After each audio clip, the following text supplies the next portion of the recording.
Hello everyone and welcome back to the Common Sense Crypto channel. As with you always, this is Rich doing another video today on XRP.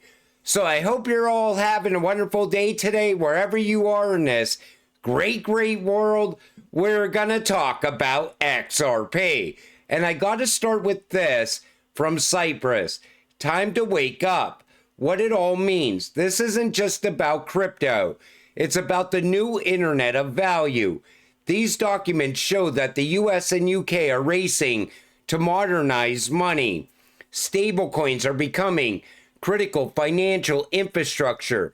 The lines between TradFi and DeFi are blurring. A multi-network programmable money system is being built. Those paying attention today will be the ones who benefit tomorrow. And right now, we are in a major currency war. And I think that currency war is pushing us into the digital age. Take a listen to Jim Rickards about a currency war.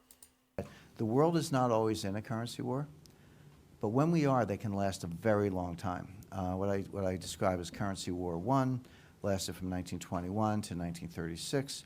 What I described as Currency War II lasted from 1967 to 1987 with the Louisville Accord following the Paris Accord. Currency War, so one was 15 years, one was 20 years. Currency War III began in 2010.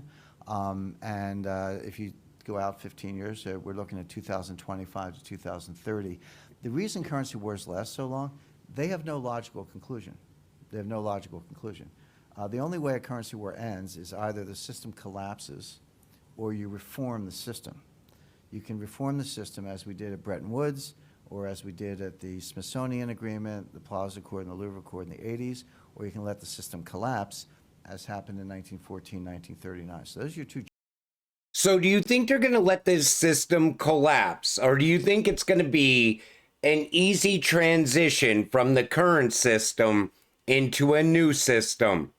He's also talking about gold being revalued. Take a listen. Portfolio, but a lot of the gold bugs go, well, here's what's going to happen. China's going to get all this gold, build their own infrastructure, the AIIB. They're going to make the yuan a gold-backed currency, and they're going to announce this as a big surprise and run the dollar off the road, and the price of gold is going to go up to $10,000 an ounce. Gold is going to go to $10,000 an ounce, but not for the reason I just described. Everything I just described is exactly what's not going to happen. What China is doing, China wants to be in the club. We're in a club, right? You're probably all members of clubs. China wants to be in the big club, which is the IMF, the United States. They want to be in that club. But the U.S. is holding a black ball. We're like, well, we might let you in our club, maybe we won't. What kind of behavior can we expect from you? In other words, we're using that as a quid pro quo. So China is over here building their own club. You know, a lot of clubs in the United States were started because some wealthy applicant couldn't get in the existing club. He said, heck with you, I'll build my own club, right? And that becomes exclusive. So China's doing both things at once. They want to get in the existing club, but just in case they can't, they're building their own club. So they're much more subtle, much more sophisticated. Now, what is the United States saying as the price of letting China in the club? And again, to the gentleman's question, putting the Chinese yuan in the SDR and giving China more votes at the IMF, which is what they want, that's what's in play. The Congress is holding up the legislation to give China more votes. And the White House says, you know, those Tea Party guys in the House, you can't reason with them, they're standing in the way. Nonsense. You don't think if the White House wanted this, they could get it through? Barney Frank slipped a $100 billion line of credit for the IMF in a defense appropriation bill in 2009. Believe me, if the White House wants it, they could get it done. But it's very convenient for the White House to blame the Tea Party, so then they go to the Chinese and go, oh, those crazy Tea Party people, they're standing in the way. They're not. The White House is deliberately slow-rolling this so they can get concessions out of China. What's the concession? They want to peg the yuan to the dollar. They want China to stop fighting the currency wars. They want China to stop promoting their economy and growing their exports by cheapening their currency. If you notice, Chinese economy is collapsing. I mean, their growth is coming down really fast. It's not falling off the face of the earth, but they're down from 10% to 8% to 7%. They're probably going to come in below 7. Bad debts are piling up. The Shanghai stock. There's a lot of trouble on the waterfront in China. China would normally just cut their currency, promote their exports. They haven't done that. A lot of people are short the yuan. I think they're going to be disappointed. China's maintaining the peg to the dollar. That's the price of poker. That's what the U.S. wants to see. So the U.S. is saying to China, hey, if you guys are on your best behavior, we'll let you into the yuan. That will probably probably be announced in October at the October annual meeting of the IMF it's in Lima, Peru this year. And then be effective January 1st. So now China's in the club. At some point, they'll slide this legislation through Congress. China will get more votes than the IMF. But what won't happen is China will reveal their gold, and the price of gold will skyrocket on that news alone. Again, gold's going to go up, but for different reasons at a different time. Because the deal with the club is you have to have the gold. You have to have the gold, but don't talk about it. The gold is plan B. Paper money is plan A. And the United States is saying to China, you want to be in the paper money club, that's fine, come on in. We'll give your paper money a seal of approval by including it in the SDR. The fact that you have 7,000 to 8,000 tons of gold is great. That's your admission price for getting in the club. By the way, the U.S. and others have been working together to keep the price of gold down until China can get their gold. Once China gets their gold, they're in the club, and then nobody talk about it. So this is a lot deeper. And again, this is not conspiracy stuff. You can tease all this out of available information over portfolio.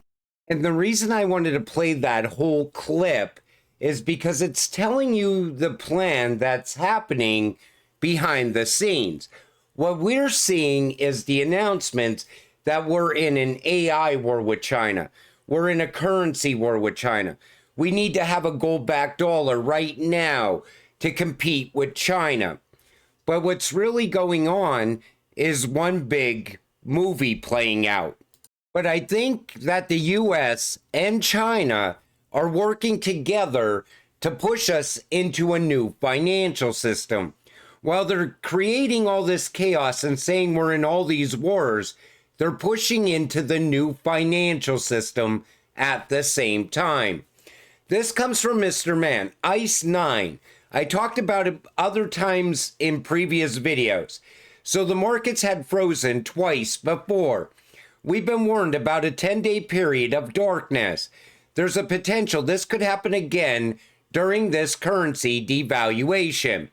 On September 11, 2001, trading on the New York Stock Exchange and the NASDAQ was halted after the terrorist attacks on the World Trade Center and the Pentagon. The New York NYSE remained closed for several days until September 17th, according to Wikipedia. This was the longest closure of the New York Stock Exchange since 1933. Now, is that going to happen again? And what is ICE-9? Take a listen to Jim Rickards explain ICE-9. Basically, they want to classify BlackRock as too big to fail. The technical term is Systemically Important Financial Institution, or SIFI. Now, BlackRock is already labeled too big to fail. This is an older clip. That designation normally applies to banks, such as Bank of America. If your bank gets the SIFI label, it means the government will bail you out first in a crisis. But it also means you must turn over control of your bank until the crisis subsides. In this case, they're trying to reclassify BlackRock, an asset manager, as too big to fail. If they succeed, they'll be able to freeze BlackRock when the crisis hits. BlackRock clients won't be able to sell. They won't be able to buy either. Their accounts will go dark indefinitely, and the elite operatives will take control of BlackRock's assets remotely via the internet. But our research shows that their ICE-9 plan goes much, much deeper than that.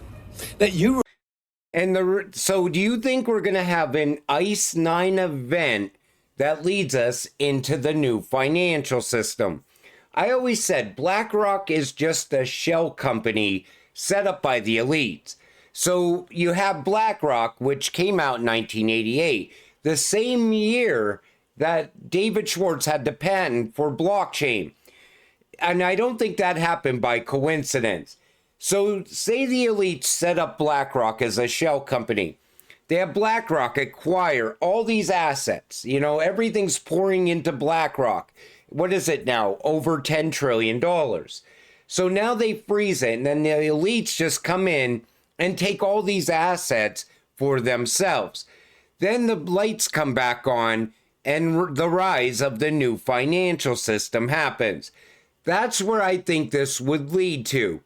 And I might be totally wrong, so put it in the comment section down below on what your thoughts are on ICE-9. But I wanted to talk about this again because I do believe the currency war has to come to an end. And it could possibly come to an end with a crisis like ICE-9. Now, in previous videos, people told me I was totally wrong about Tether. This comes from Smoke. This is the CEO of Tether confirming that his portfolio is 100% Bitcoin. Meanwhile, Tether frequently buys Bitcoin for its reserves and reinvests its profits in Bitcoin mining, manipulating the Bitcoin price with Tether. Academic research shows USDT was used to artificially pump Bitcoin to $20,000 in 2017. Tether is involved with half of all trades of Bitcoin. That's more than fiat, more than any other asset pair. So the CEO of Tether is 100% invested in Bitcoin, while Tether prints billions in USDT, is used more than fiat to trade Bitcoin, and actively supports the market his personal wealth depends on, all while facing growing regulatory scrutiny over reserves, redemption risk, and market manipulation. And it's all documented. Now think about it like this.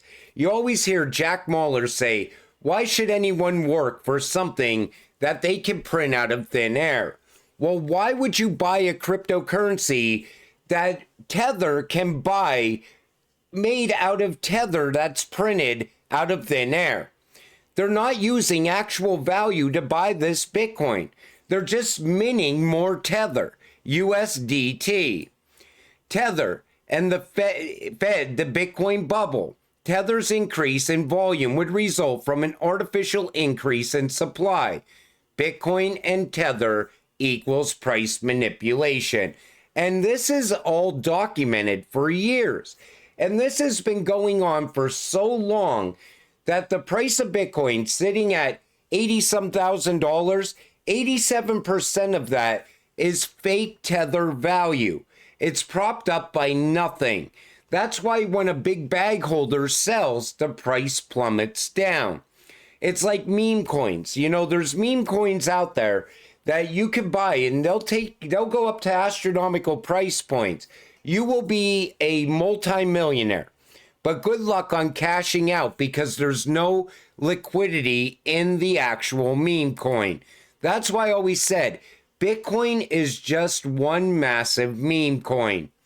That's why they want that government bailout. They want the government to buy a substantial amount of Bitcoin so that they can finally cash out. And like Monica Long says, that XRP ledger is 120,000 times more energy efficient than Bitcoin. You know, that's going to be a problem down the road, energy, because AI is coming. And AI is very energy consuming. Where does that leave Bitcoin mining in the future? That's just one more problem for Bitcoin. Tether is most likely the biggest problem going. April 14, 2025, Ethereum equals long-term bearish. I don't know what's going on with Ethereum.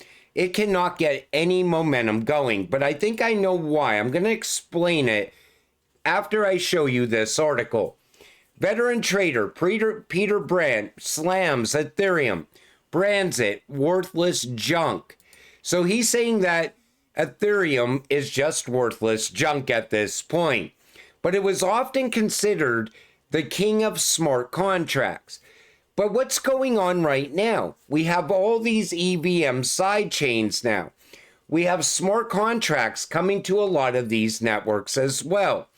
And I think what's going on is everything that was built upon Ethereum, it's now irrelevant going forward. Even with the XRP ledger, we now have the EVM sidechain. So people could just bring projects to the XRP ledger. They could take them to other networks as well. And I think it's just a token that is on the road to irrelevance. Kind of like Bitcoin. It's going to be irrelevant one day.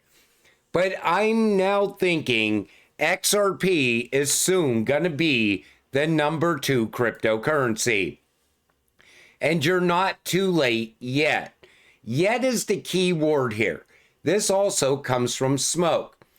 So he's saying, so the article says that banks, for example, are already biting their nails about how much decentralized finance, DeFi, could eat away at their bottom line in the next couple of years. If you look at the adoption rate of crypto around the world, it's way faster than the growth of the internet in its early days. That said, if you think you're late to the game, you'll be happy to learn that you're wrong. You beat the institutions here. That's the key. Because for the first time in history, retail got the upper hand on the institutions.